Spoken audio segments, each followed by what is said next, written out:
महिलरोपयम नामक एक दक्षिणी शहर के पास भगवान शिव का एक मंदिर था। वहाँ एक पवित्र ऋषि रहते थे और मंदिर की देखभाल करते थे।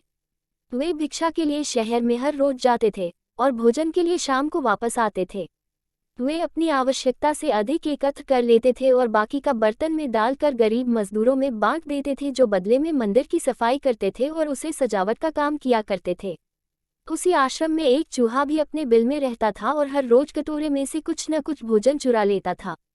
जब साधु को एहसास हुआ कि एक चूहा भोजन चोरी करता है तो उन्होंने इसे रोकने के लिए सभी तरह की कोशिशें की। उन्होंने कटोरे को काफी ऊंचाई पर रखा ताकि चूहा वहां तक पहुंच न सके, और यहाँ तक कि एक छड़ी के साथ चूहे को मार भगाने की भी कोशिश की, लेकिन चूहा किसी भी तरह कटोरे तक पहुंचने का रास्ता ढूंढ लेता और कुछ भोजन चुरा लेता था।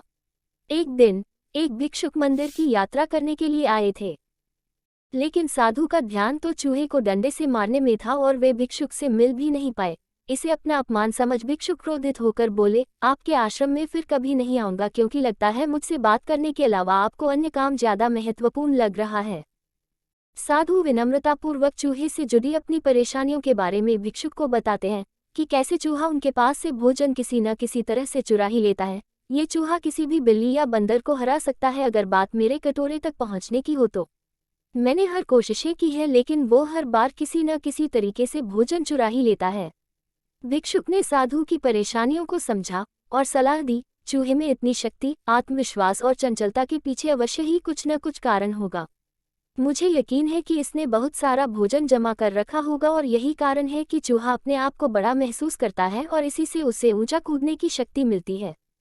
चूहा जानता है कि उसके पास कुछ खोने के लिए नहीं है, इसलिए वो डरता नहीं है।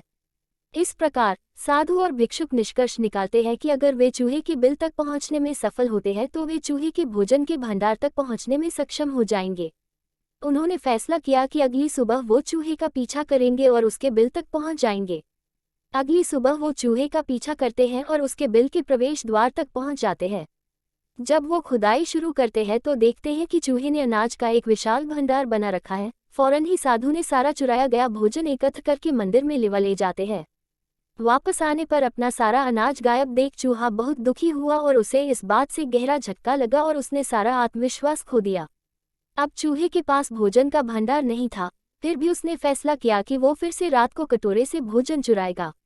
लेकिन जब उसने कटोरे तक पहुंचने की कोशिश की तब वह धड़ाम से नीच गिर गया और उसे यह एहसास हुआ कि अब न तो उसके पर शक्ति है और न ही आत्मविश्वास।